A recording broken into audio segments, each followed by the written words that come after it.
Welcome back to SM Sports Radio for what is our last podcast together here in Seneca, South Carolina for the remainder of the year, as I will be heading back to Auburn University this week to start sophomore year of college. But it's been a great summer recording in person. We've got a lot to talk about today. Some college football teams that might give the committee a headache later this year. Our Kennesaw State UNLV Dynasty update, some NFL training camp and preseason news, and then, as always, the MLB. But, Samuel, how's your week been? Week's been pretty good. I'm just excited, as I've said the past couple shows, excited for some college football. And you talk about last shows.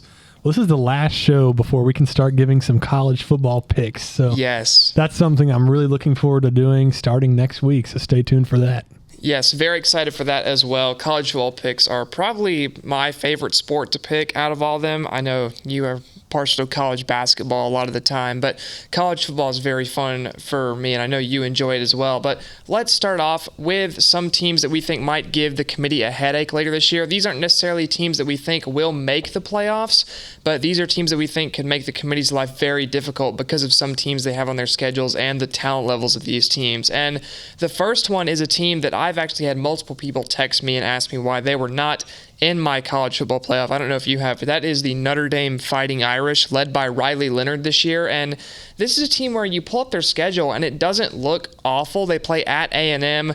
They get Georgia Tech and Louisville, some solid teams there. Obviously, the Florida State game and the at Southern Cal game stand out, but I don't know. This feels like a team that might get themselves in trouble because they don't have that conference tie-in. So if they're similarly rated to other teams we talked about, like maybe Oklahoma State or Utah, they could find themselves in some jeopardy.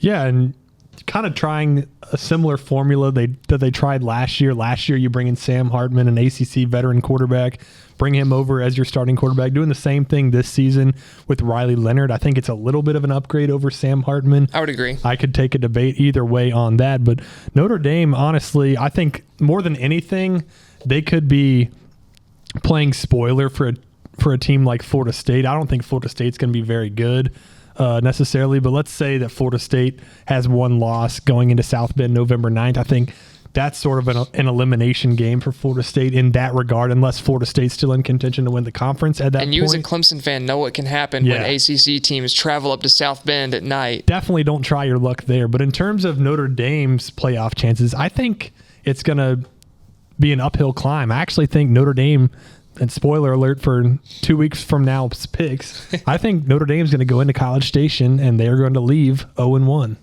Interesting. I'm still not sure on that game. I have to look into A&M a bit more. They're a team that is a little low on my SEC list to start the year, so I haven't quite gotten to them yet. This is really my big 2 weeks of football study that we're in the middle of right now. But the thing I love for Notre Dame is Mike Denbrock is back this time as the OC. Formerly was here under Brian Kelly and was very successful during that time. This is a guy who's a great coach of tight ends, and you look at Mitchell Evans now, this new Notre Dame tight end. You always expect the Notre Dame tight ends to be good. Most recently, Michael Mayer you think of, but Mitchell Evans is a very solid player. FIU transfer Chris Mitchell, I think, is also going to be a fun player. You obviously lose Rico Flores to the transfer portal, but Chris Mitchell kind of gives you that shiftiness and also really a big deep threat, which is something, honestly, I think he's the best deep threat to play in South Bend since Will Fuller, which, not that that's necessarily a high bar in the deep threats that have been there between those times, but I think he's kind of that mold of player, which could really give this Notre Dame offense something it hasn't had before. And Riley Leonard, you talk about a better veteran quarterback coming in. He, I think, is going to be able to build rapport with these receivers quickly. I don't know that the talent level is there necessarily on the defensive line I'm concerned about. I'm concerned about the receiving core outside of Chris Mitchell a lot as well. Jeremiah Love's a good player at running back. And honestly, the best player on this team is probably Benjamin Morrison at corner, or BMO as they like to call him up there in South Bend. I think he's honestly the second best corner in the nation behind Will Johnson, is an absolutely electric player. So I think if Notre Dame does manage to squeak into the playoffs this year, it'll be because that defense is a no-fly zone. Yeah, and just to kind of echo your sentiment on the receivers, I just don't know if I can trust that receiver core beyond Mitchell. Obviously, we know what Mitchell is, but you bring in a guy, Bo Collins, who just had the drop bug at Clemson, super talented player, could create separation at times, did struggle with that throughout his career in creating separation. But when he did, he had a tendency to drop the ball. And if you're a receiver and you drop the ball, it's not a very good thing, not a very good trait to have. And another thing is I think I think Notre Dame is really going to miss Audric Estime. Not to say that Jeremiah Love is not a good player. I just think Audric Estime was super underrated during his time in college. I think the fact that Notre Dame wasn't necessarily a national power during his time in college, Audric Estime was a really good running back, and you and I saw that in person a couple of years ago, just how good he was. So very, very good player that I think the Irish will definitely be missing this year. But the next team we move on to on our list here is the Tennessee Volunteers. And this is a team that a lot of people have in their playoff. I just don't see it with this team. I don't think the overall talent level is there. I think they're getting carried by a little bit of hype for what is a very unproven quarterback in Nico Imaliava, and then James Pierce on the defensive end, who is an incredible player. I think he has a very good chance to go number one in this year's draft. But you look at the talent around them, I'm not sure if this is the same level of Tennessee team we've seen the last couple years. And you look at the opportunities on their schedule, though. They have some interesting games. Obviously, they play at Georgia. We know what happened last time they traveled there. They lost, but it was a competitive game. The one that stands out to me is the return of Alabama to Rocky Top. Obviously, last time there was the crazy ending to that game with the knuckleball field goal and the goalpost in the river. We'll see if that happens again. And then they also play at Oklahoma, which is another one of those SEC teams I think is in that weird zone where they're not in that top 4 or 5 flight, but they're also not in the basement either. They're just kind of right there in that tier B of the SEC. So I think if Tennessee puts a couple good games together, they might have the committee in some jeopardy. I don't want to say this isn't a talented team, because it definitely is. Brew McCoy, obviously back. Tulane transfer. Chris Brazzell is a very, very good receiver. I think not a lot of people will know about at this point in the year, but you're going to know about him once the season moves on. Obviously, you mentioned James Pierce. And then the big piece for them on defense, as far as off the defensive line, in my opinion, is Keenan, I think it's Peely. It's pronounced Peely. But former BYU transfer who was super hyped coming into last year and suffered an injury, missed pretty much all of last season. So expect the anchor of that defense to be Peely on the inside. And I think this Tennessee team has tremendous potential. I think if Imaliava puts it together, you could see a very high-flying offense. I definitely think he's more talented than Hendon Hooker was, and definitely a much better quarterback than Joe Milton. So we'll see what the ceiling is for Tennessee, but I just don't think they're quite on playoff level, but I think they could definitely play spoiler. Yeah, I think we're kind of on the same page here. I view Tennessee as a year away, just simply because of the fact, obviously, got a lot of talent, especially on the outside at receiver. You bring back these defensive players and transfers, but when is the last time we saw a first-year starting quarterback really excel? Yeah, it's been a while. It's really been a while, and that's not to say that these young quarterbacks aren't good. You can't throw them in the trash after 6 games, even if they're rough, because what we've seen in this new landscape of college football is it takes a little bit of time for quarterbacks to really settle into themselves and start putting up the numbers that you expect prospects of their pedigree to do. And I think this is kind of going to be a developmental year for Nico. I'm not going to try to pronounce his last name. I don't have it down like Micah does over here. But yeah, I'm on the same page. I think Tennessee could definitely play spoiler. I think they're a year away, though, from really competing in the national spotlight.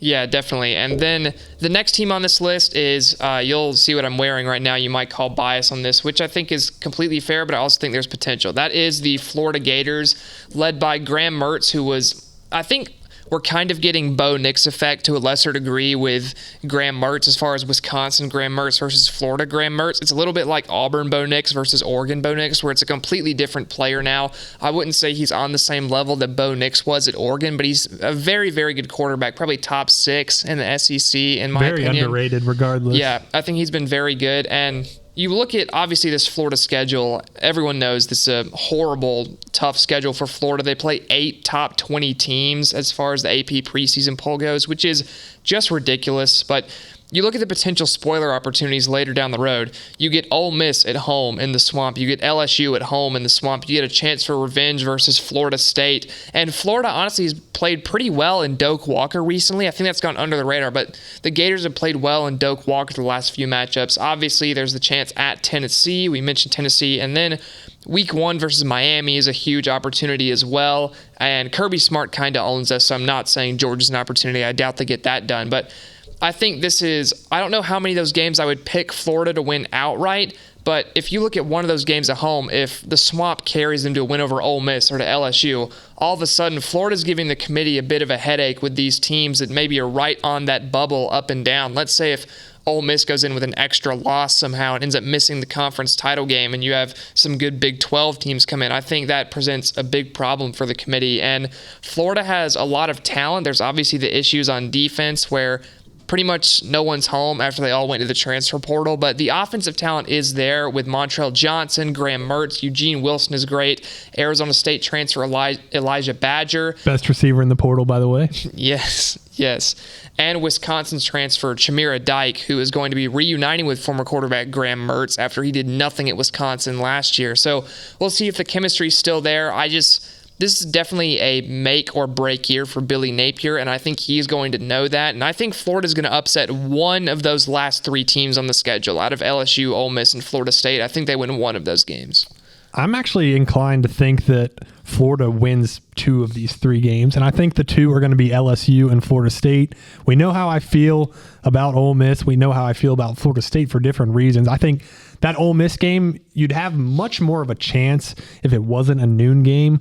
I like the fact that you don't know what time the LSU game is quite yet. It says to be determined on the schedule we're looking at right now. I think if that's a night game, I think the spread comes down to 3.5 to 5.5 in favor of LSU, but I think Florida's in a really good spot to win that game. Just obviously, with you're kind of having to assimilate Elijah Badger into this offense, especially through the passing game. But by this point in the season, I think Graham Mertz is going to have built a rapport with him. Obviously, we know what Eugene Wilson brings to this team in the receiving core. Montrell Johnson.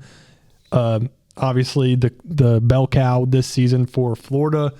And I think Florida State is going to already have 3 losses coming into this game, 2 in the best case scenario in my mind. So I think the Gators actually have a chance to win 2 of the last 3 here. Well, I would definitely not be upset if that happens. The reason I would be hesitant to say that myself is because in the LSU-Florida matchup recent years, the away team has really played kind of above their skill level going into those games most of the years, and LSU's had recent success in the Swamp, including the infamous Marco Wilson game. But the next team on this list is the NC State Wolfpack as we move over to the ACC, and this is a really interesting team, in my opinion. You look at the top team, I think we're all in agreement that the top 3 are, in some order, Clemson, Virginia Tech, Miami in this conference at the start of the year, with how you feel about Florida State. Yeah, I think there's a conversation to be had between Florida State and Virginia Tech. I'm not sure if I'm ready to crown Virginia Tech in that 3 spot quite yet, but I think the potential is definitely there. Yeah, so then you look at NC State, kind of this 5th team coming into the season in the ACC, despite being ranked at the start of the year, and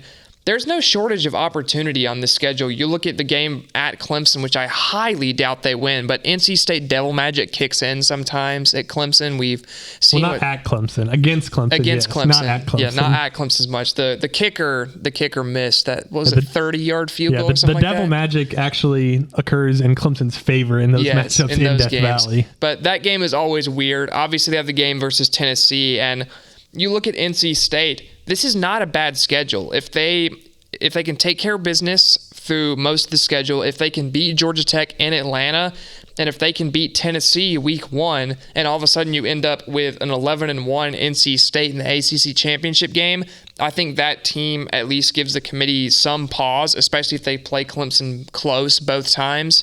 And there's a lot of talent on this team. Obviously, Coastal Carolina transfer Grayson McCall at quarterback. Kevin Concepcion is a great wide receiver 1. Dakari Collins, great deep threat for him as well. The offensive line is as strong as ever. NC State really feels like an offensive line factory right now. And for a guy like Grayson McCall, who really likes to sit in the pocket and rifle it, I think that's going to benefit him a ton. I think you're going to see a great NC State offense this year. I'm a little bit worried about the defense, though. You lost both of your top tacklers at linebacker, most notably Peyton Wilson. The defensive line, not a lot of talent there. I think your best defensive player is Aiden White at corner, and still the rest of the secondary leaves some questions in my mind. But if the defense can buckle down, I think this should be a very good team this year. And I think it's good for NC State and for NC State fans that the question marks are mostly on the defensive side of the ball, because that hasn't been the case in recent years. Over the past few seasons, we've just seen not elite, but really good Dave Doran defenses, and that's kind of Dave Doran's calling card is defense. And I think the greatest point of contention for NC State is the fact that they avoid Florida State, Miami, and Virginia Tech. They only face Clemson in that top 4, and I think that outlines a very viable path to Charlotte, at least for that ACC championship appearance. And who knows? Say they go into Charlotte 11-1 with that win over NC State. And even if they lose to Clemson, they're at least in the conversation. They're not necessarily a lock to get into the college football playoff, but depending on things that happen around them, we talk about the offensive talent and the experience of Grayson McCall. This is a team that will definitely have a major argument for an at-large spot. Yeah, and if you look at a team that's 11-2 with 2 losses to what, according to our playoff brackets, either the number 2 or the number 3 seed, that's going to be a hard team to leave out, especially when you start getting into this mess that is the Big 12, what could happen there. And our next team up here is not a Big 12 team yet. We'll get to that in just a minute. It is Georgia Tech, who we briefly have mentioned a couple times going over other team schedules, but it is the Haynes and Haynes show this year with Haynes King at quarterback and Jamal Haynes at running back. And I think, are we both on the Georgia Tech beats Florida State thing week 1 right now? We are. So I think that they start 1-0, and then you look at from there. If they can pick up wins over Notre Dame, if they can beat Virginia Tech on the road, if they can beat Miami, if they can beat NC State, the sky's the limit for this Georgia Tech team, in my opinion. I think if you see the best version of this team, you could see maybe a 10-2 team at the end of the year. I think that's their ceiling. I'm saying if everything goes perfectly, that is their absolute ceiling. The last 5 games, you host Notre Dame, you go to Blacksburg, you host Miami, you host NC State, and you go to Georgia. That is one of the most brutal stretches I've ever seen. I'm saying they lose 2 of especially those. on an ACC schedule. I'm saying in an absolutely perfect world, they lose 2 of those 5. I would expect them to be more in the region of an 8-4 team, 7-5 this year, just because of that last stretch. I think best case scenario, you win 2 of those 5. Just the talent disparity is so great in all 5 of these cases that I think you're going to have to get extremely lucky or fortunate to come away with 3 of these 5 wins. I think you can pretty much chalk up a loss in Athens. I think that's an utter lock. Fully agreement with that. I think Miami's going to have this game circled.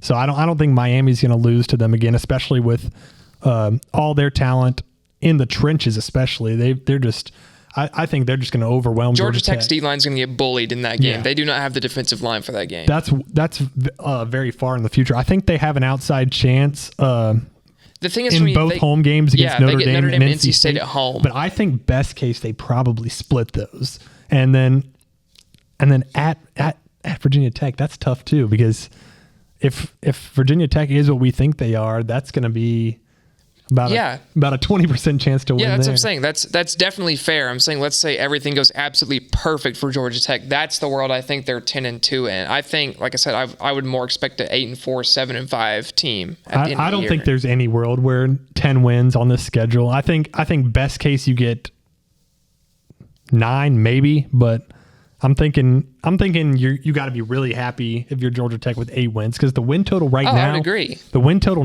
right now is set at 5.5, and while I think they're going to eclipse that rather safely, this last 5 games, it's a brutal stretch for sure. It is one of the most brutal I've seen, and we've even talked about some SEC. This is like ACC Florida with the last stretch of the schedule. Unbelievable, but a fortunate first half of the season for Georgia Tech, especially if they can knock off Florida State in Ireland in week 0.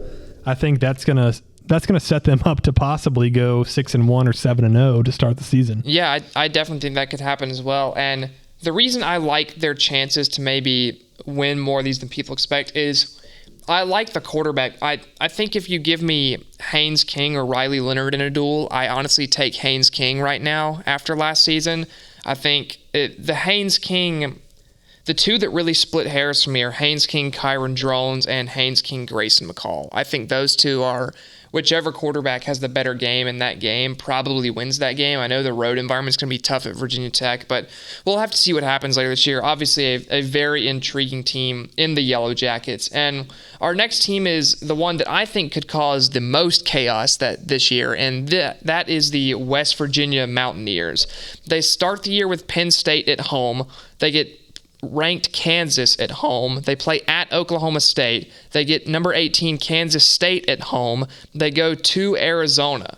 That's a lot of interesting games for a team with a very, very good quarterback in Garrett Green and what is probably a top 10 offensive line in the country. I think that's gone under the radar. You obviously lost Zach Frazier to the NFL draft, but the rest of that offensive line is returning, and it is very good. Only allowed 10 sacks last season. Solid defense as well for West Virginia. I love the running back duo of C.J. Donaldson and Jaheim White, and Oklahoma State transfer at receiver Jaden Bray I think is going to be a very fun player to combine with Garrett Green this season. And you look at the schedule, if they can pull off a home win versus Kansas, if they can somehow upset Kansas State, I doubt that happens, but let's say things go haywire, they upset Kansas State. Let's say maybe they go beat Arizona. What if they beat Penn State week 1, which I think they might.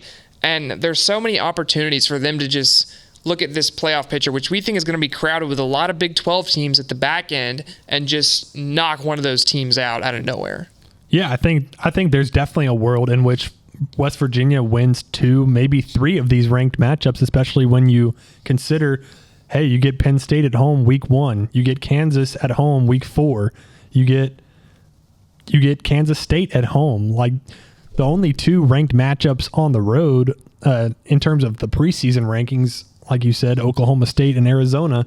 And I'm not especially high on Oklahoma State. So there's a world where West Virginia is not even just playing spoiler, but I think there's a world where they're contending for the Big 12. Oh, there definitely is as well. And the thing I like about this Oklahoma State matchup for West Virginia is if these offenses both get going, which I would expect, I don't expect the Oklahoma State defense to be anything incredible this year. Do you want Alan Bowman or Garrett Green? I think that's the easiest question in the world. So I personally, if I had to pick right now, I would probably take West Virginia to finish 4th in this Big 12 behind some order of Arizona, Kansas State, and Utah. But they could definitely make a lot of noise. I think they could upset a lot of people this season. Then the next team we have here to talk about is USC, Southern Cal. And this is a very interesting quarterback battle. You would expect Miller Moss to start following the bowl performance versus Louisville last season, but UNLV transfer Jaden Miavia, I think that's how you say it, Miavia, don't know. Correct us if we're wrong on that. But that should be a very interesting quarterback battle between those two. Zachariah Branch is great at receiver, and there's a lot of offensive playmakers here. The problem is, outside of the safety duo, mainly led by Jalen Smith, what is there on defense for USC this year?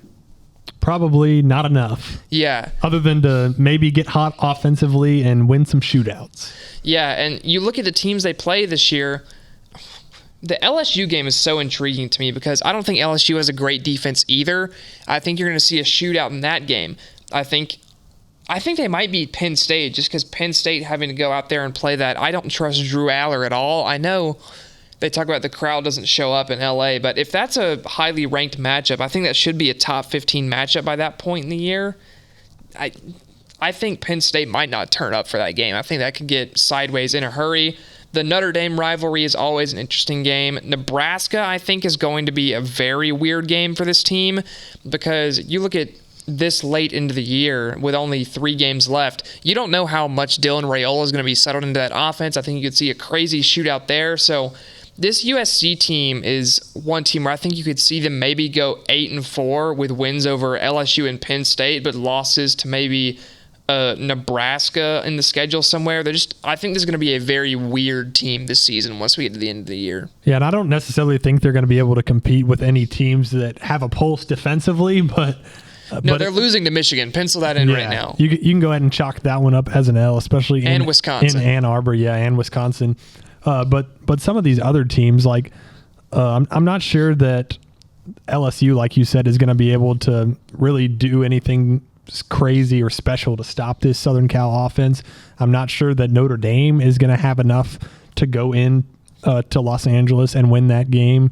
I'm not very high on Notre Dame, like we talked about earlier. The one thing there is, though, I think that Zachariah Branch gets taken out of that game completely by Benjamin Morrison. That's fair. But I think Lincoln Riley's kind of shown that he can work around a situation like that, and it'll definitely be interesting to see where Southern Cal and Notre Dame are by this point in the season. it's pretty much impossible to predict on that front. But a lot of intriguing games, like you said, on the schedule for USC. Yeah, one thing that's interesting to me about their schedules, they avoided Oregon completely, which I did not expect at all. I thought for sure they would want that game on the schedule, but lucky for USC, I guess. No, they do get Washington. Oh, do they? Yeah. Oh, I'm blind. These things happen. But our final team on this list of potential teams that give committee a headache is the Wisconsin Badgers, led now by Luke Fickell. So we'll see how that goes. But this, I think, is Ches Malusi season as far as the offense for Wisconsin. Was injured a lot last year, so you saw Braylon Allen. Clemson transfer. Yes, Clemson transfer. You saw Braylon Allen, who I think is an amazing running back, get a lot of the touches, and rightfully so. And the game that immediately stands out when you look at Wisconsin's schedule is Week 3 they host Alabama, which I'm not picking Wisconsin to win that game, but if Wisconsin shows up, I think that can get concerning for Alabama really quickly. Yeah, it definitely could. And I think they're going to have to heavily lean on this run game because I am not a believer in Tyler Van Dyke at all based on what we've seen in his career so far. But I do think Wisconsin has shown us over the years that they can just ground and pound and beat teams just by running the ball 40 times. And if you get behind on Wisconsin and they keep on running the ball, it's hard to catch up. It's really hard to come back, especially with as stout of defenses as they've had over the past few years. So definitely that Alabama game circled with them coming to Wisconsin. I think, like we already talked about, the Southern Cal game, that'll be a nice test for their defense, but I think they'll come away with that one. And then you get Penn State at home, you get Oregon at home. Penn State's so bad. You go to Nebraska. So I have no faith in Penn State at all. So this is a very navigable schedule for Wisconsin, and I think they end up 10-2. Honestly, I think they lose probably Alabama and Oregon. If I had to pick right now, I think maybe wild cards of games I could see going either way are the Iowa game and the Nebraska game. Yeah, I think they beat Penn there. State all day, but I think they're around 9-3 for me right now. But I could see a scenario where they're 10-2 for sure. Yeah, and the defense, this is one of my favorite transfers of the portal season. William and Mary transfer. John Pius has transferred to Wisconsin, and if you don't know who that is, he was a top 10 defensive player at the FCS level last year for William and Mary, racked up 9.5 sacks, and has racked up 9+ sacks in back-to-back seasons now coming into this year. And you know that's a guy that Wisconsin's going to get performing at his absolute highest level. So I'm super stoked to see what he does for the Badgers. But that is our last team on the list here of teams we think might give the committee a headache. And you'll notice one team that was not on this list or our playoff predictions list is Penn State. And I don't want this to turn into a Penn State hate rant, but don't believe in Drew Aller at all. James Franklin's never won a big game at Penn State other than the Ohio State upset when they blocked the field goal. That's the one that there is. Yeah. I have no belief in Penn State to do anything. I don't know if you guys are familiar with the thing that went around earlier this year on Twitter of the NBA. We're done with the 90s. I'm done with James Franklin, Penn State. Yeah, they're no belief. They're the best. They're an elite mid team, if that makes any sense. They're an elite mid team. You can pencil them in for 9-3, 8-4 every year usually. 10-2 before the Big Ten added all these teams, but now that you add more talented teams into the Big Ten, I think that slips down to 9-3, 8-4 for sure. Yeah, but so that's why Penn State's not in here at all. But that is our full list, and that's it for real college football this week before we get into picks next week. And now it's time for fake college football as we give you the Kennesaw State and UNLV Dynasty update. I took on Jacksonville State at home, hosted the Gamecocks. It did not go well. I lost 31-17. While despite not turning the ball over at all, we were just simply outclassed at home by a better team. And these things happen sometimes. You know, the grueling schedules of Conference USA are known to be very difficult, and we saw that in this game as really struggled to stop the entirety of the Jacksonville State attack. I will say QB Davis Bryson had an impressive game, throwing for a touchdown, which is a great pass down the field from him. Also rushing for a touchdown. That was where the entirety of the points came from, other than our kicker. And the defense didn't really do much, as you can see by the 31-17 final score, but that was the one game I had for this episode, as I had a bye the next week, my last bye of the season, and Urban Meyer still out on the recruiting trail, but we had a 4-star linebacker with high 80 speed that we were really going after, commit to Mississippi State despite a Kennesaw State visit. So clearly he wasn't a fan of Kennesaw and wants to head down to Stark Vegas, which, I mean, why would you want to do that? It's not like we're terrible and have won one game and are in Conference USA. But that is the full Kennesaw State update for this episode. And now over to 1, a more exciting team, and 2, some more exciting gameplay in the UNLV Rebels. And a more exciting location. He mentioned Stark Vegas. How about the real Vegas? And that's what is going on in the UNLV Dynasty. Calvin Ridley had his team confident on a 2-game win streak heading into a home game against Syracuse. And let me tell you, the offense has not missed a beat. In this game, UNLV, 246 yards rushing and 372 yards passing. Did have a little bit of a turnover problem in the second half that allowed Syracuse to get back into the game. But a first half pick 6 by Cameron Oliver really set the tone and got the crowd, the lower bowl, into the game. And from there, obviously, Syracuse came back a little bit and ultimately tied the game in the fourth quarter.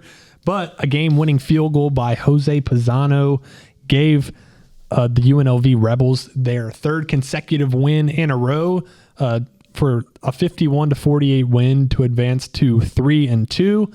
That momentum was carried over into a game at Utah State the next week, and this game was not as competitive. Jet Elad set the tone in the first half. A linebacker with a user lurk pick that was honestly one of my personal favorite highlight plays so far in my college football 25 career, especially against the CPU on Heisman difficulty. You'll be seeing that on the screen right now as I'm talking about it. Pretty proud of that one, so had to throw it into the highlight reel. And the defense was really the story of this game. Obviously, just 14 points for Utah State, a weaker offense. But how about Cameron Oliver for the 2nd straight week with a pick 6? And from there, UNLV didn't really miss a beat. Established the run game a little more in this game to chew some clock. Actually had chew clock on for this entire game just to kind of test it as an experiment. And it worked out pretty well. We're able to control the tempo and control the game overall, limit Utah State's possessions, forced a couple turnovers, as I've already mentioned. So yeah, a pretty fun stretch for Calvin Ridley and the UNLV Rebels. They sit at 4-2 at this point in the season, and getting ever so close to that bowl eligibility mark, as long as no investigations into the underground book are made by the NCAA. But we'll cross that bridge when we get there. And Calvin Ridley has the boys humming after an 0-2 start, 4-game win streak. Good to see things are going well over at UNLV, but that is it for the CFB 25 update this week. And now let's go over to the NFL for the first time on the pod since free agency. And let's start with injuries, because there are a lot. We're just going to hit some of the big ones here. B.J. Ojulari, Cardinals edge rusher, is out for the season. Rondale Moore, Atlanta Falcons slot receiver, is out for the season. We have 2 receivers left, dang it. Yes. Ambry Thomas has broke his arm for yet another long-term injury. Feel really bad for him. Loved him out of Michigan. I hope he's able to get on the field some more for the Niners. Dak Prescott has kind of tweaked his ankle. They're looking like it's going to be back fine for week 1. Justin Herbert had a minor tear of the plantar fascia in his foot. That is being repaired with a boot, and I want to die inside because Rashawn Slater is also hurt, and everyone on my team is bad, and Quentin Johnson is going to get replaced by Jim Harbaugh at this rate at the receiver position. But then the big one is really J.J. McCarthy, who is really going to have knee surgery, which will keep him out for either a few weeks or a few months. And if that doesn't feel like a clear timetable, it's because it's not. So thank you to the Vikings for that. But we'll see what happens with J.J. McCarthy, who looked really good in his first preseason appearance. Went 11 of 17 for 188, 2 touchdowns, did throw a pick, but solid in my opinion. And rookie QBs, I think, really played well overall. Caleb Williams was 4 of 7 for 95 yards. Drake May didn't play much, only 2 of 3 for 19 yards. His most time went to the Zappinator and then Joe Milton over there in New England. Jaden Daniels went 2 of 3 for 45 yards, and then Michael Penix was 9 of 16 for 104. So solid first week of preseason football for these rookie QBs, and I know we don't really like to take a lot from preseason. You don't really know who they're playing against, how representative this is of how they'll play actually in a regular season, but just from this 1 week, who were you most impressed by? I was actually most impressed by J.J. McCarthy. And I was impressed by J.J. McCarthy because he did throw an early interception that looked pretty bad. And this was before he had really settled into the game. But then after that, I think he proved a lot of people wrong. With the Vikings on the right hash and him dropping back to pass, he hit a receiver on the left sideline outside the numbers on a deep ball. And that's a thing that scouts and wannabe scouts alike on the Twitterverse have kind of been questioning if that's a throw that he had in his bag. Shouldn't have questioned it if you watched the film. He made that exact throw multiple times on third downs this year. People just want to ignore it because Michigan ran the ball a lot. Been saying it for almost half a year now. But yeah, nonetheless, people did have those questions, and I think that question was answered. And I feel really bad for J.J. McCarthy because I think he was putting himself in a really good position to be named, maybe not the week 1 starter, but at least by week 2 or 3, I think you're going to see J.J. McCarthy. Listen, it only takes 1 week of Sam Darnold seeing ghost out there before McCarthy would have been in. Exactly. I feel really bad for Vikings fans too because now you have to watch Sam Darnold quarterback your team. I feel bad for Justin Jefferson, who now has Sam Darnold as his quarterback for some time that we don't know how long it'll be. Undisclosed period of time. And then selfishly, as a Falcons fan, I was a little impressed with Michael Penix.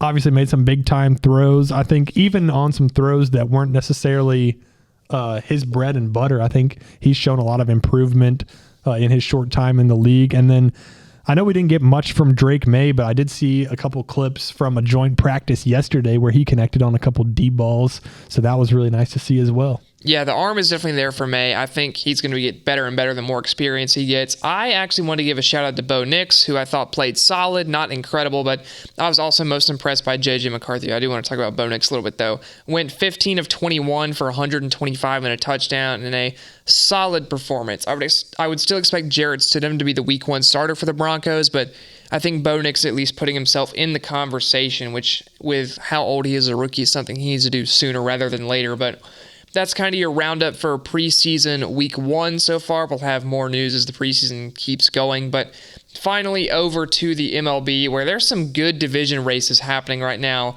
namely in the AL Central and the NL West. And let's start with that NL West. We usually start with the AL. Let's start with the NL today, as the Dodgers now sit only 3.5 games ahead of both the Diamondbacks and the Padres. And who do you think wins this division? Do you think the Dodgers hang on, or do you think one of these other 2 teams takes it?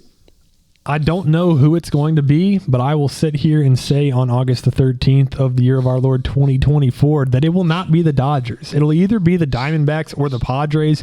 I'm not exactly sure who it's going to be yet. I think if you held a gun to my head, I think I'm going to go Padres.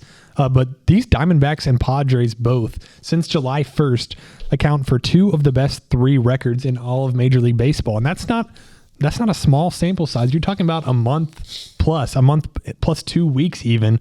And so I think both of these teams are really putting pressure on the Dodgers, who are still dealing with a lot of injuries.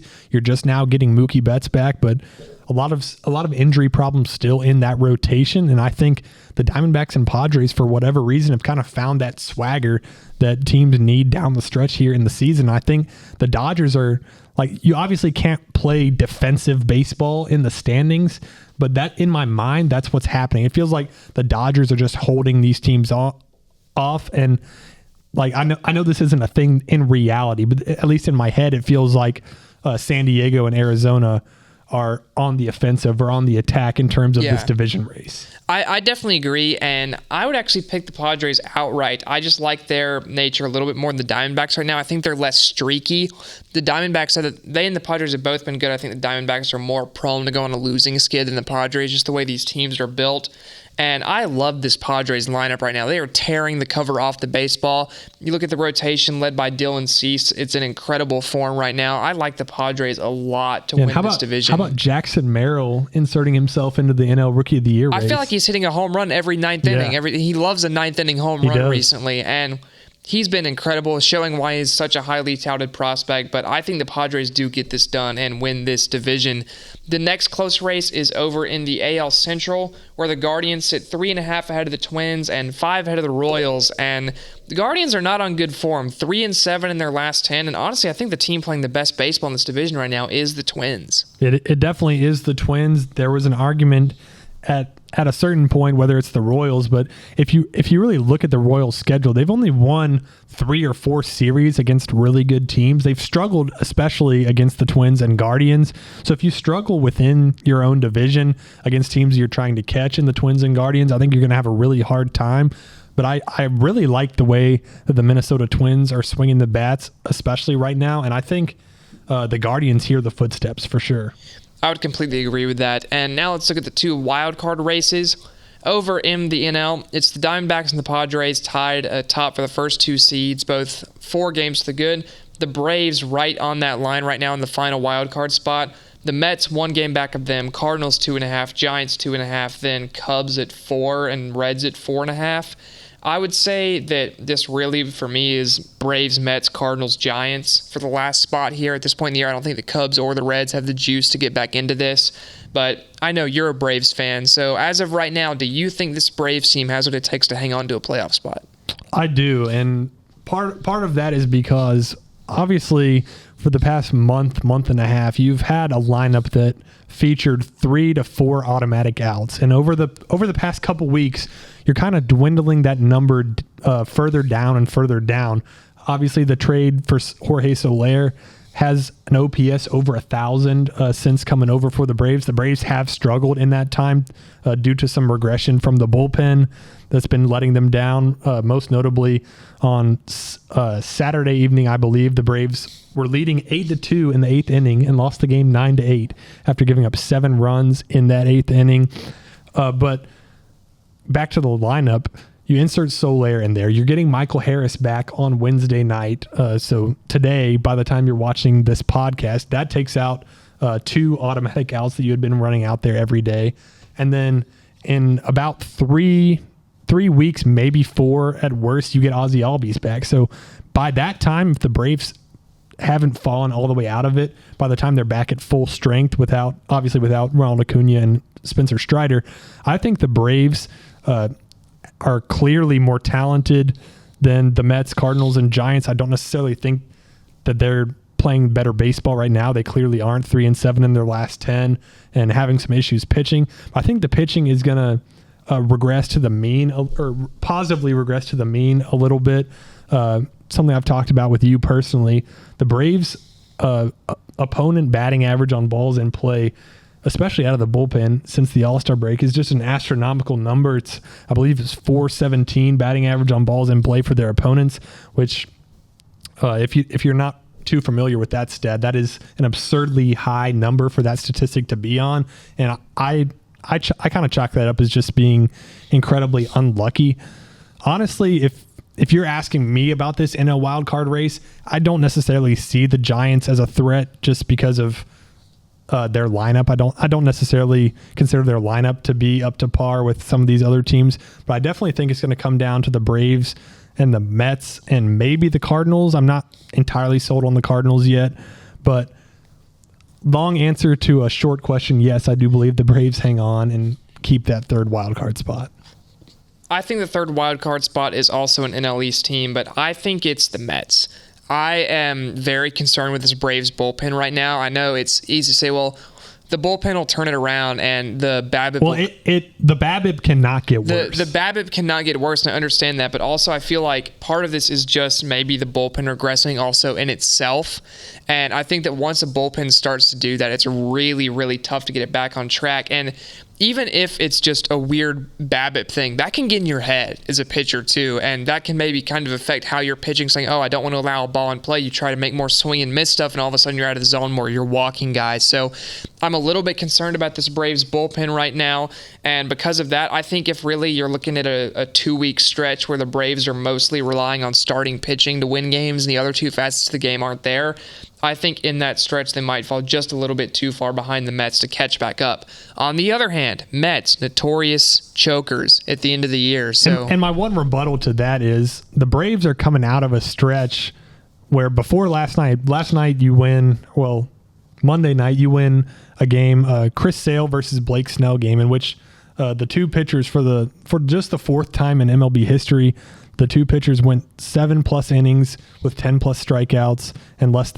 than 2 walks each. And we've seen 2 of those games this year now. The Braves able to kind of grit that one out with a 1-0 win. Not something we're used to seeing from Braves teams of the past. Before that point, the Braves had lost 6 of their last 7 games. And so I think Tuesday and Wednesday's games against the Giants are really going to be telling as to the trajectory of the Braves. Have they gotten out of this valley, as I like to call it, or are they gonna are these wins just anomalies? And I don't really know for sure yet, but I think the Braves rock bottom is behind them, and for that reason, and you consider who you're getting back from the IL. You're getting Reynaldo Lopez back as soon as next Sunday. That'll slot Grant Holmes back into the bullpen where he was when the Braves were an elite bullpen. And so, yeah, that's my Mets rebuttal there. I think the fact that the Braves have been so bad over their last 2 weeks and are still a game ahead of the Mets, I don't think it can get much worse. Well, I definitely think it's going to be close. We'll have to see what happens. Then over to the AL wild card, I think this is pretty clearly between Twins, Royals, Red Sox, maybe Mariners for this. I think the AL West only gets one team in the playoffs. Or the postseason. I think whichever the Astros and Mariners win that division, the other one is not in the postseason whatsoever. I just think the Twins, Royals, and Red Sox are too good of teams compared to those other teams. Red Sox obviously have had some interesting stuff go on recently, and then the Twins and the Royals, yeah. Interesting stuff, to say the least. Interesting stuff. Twins and the Royals, I think, are both playing better baseball than the Red Sox right now, and the benefit of being the Twins and the Royals is you get games versus the lower half of the AL Central and the Tigers and the White Sox, and so I think that's really going to carry both of those teams. I like both those teams to keep those last 2 spots over the Red Sox, and whichever team does not win the AL West. And then I think, obviously, whichever AL East team comes in second is a lock for that top wild card. And I'm in full agreement there. I think the Red Sox kind of pose a little bit of a threat. I'm not sold on the Mariners at all, as I've said all season. But, yeah, definitely got a clear 2 tiers of teams here, and I think the Royals are the last team in that kind of first tier for this wild card race. Yeah, you mentioned you didn't believe in the Mariners. I'm still taking the Mariners to win this division, and it's because of one big stat here. You look at record versus teams over 500. The Astros are 26-31, Mariners are 33-33 in that stat. And while that's not a huge difference, I think, one, the Mariners hitting is finally showing signs of life after the acquisition of Randy Arozarena. The bats have kind of woken up. And 2, I don't think the Astros can stay as absolutely on fire as they have been for the last couple weeks. That's just not sustainable. And I have no rebuttal to that other than the fact that I am picking the Astros until it doesn't work. That's fair enough, but that is it for MLB and the podcast this week. Next week, we'll be back on the old virtual setup. We'll have picks for week 0 of college football, some more NFL, preseason reactions, and as always, some more MLB breakdowns for y'all. But that is it for this week, and see you next time.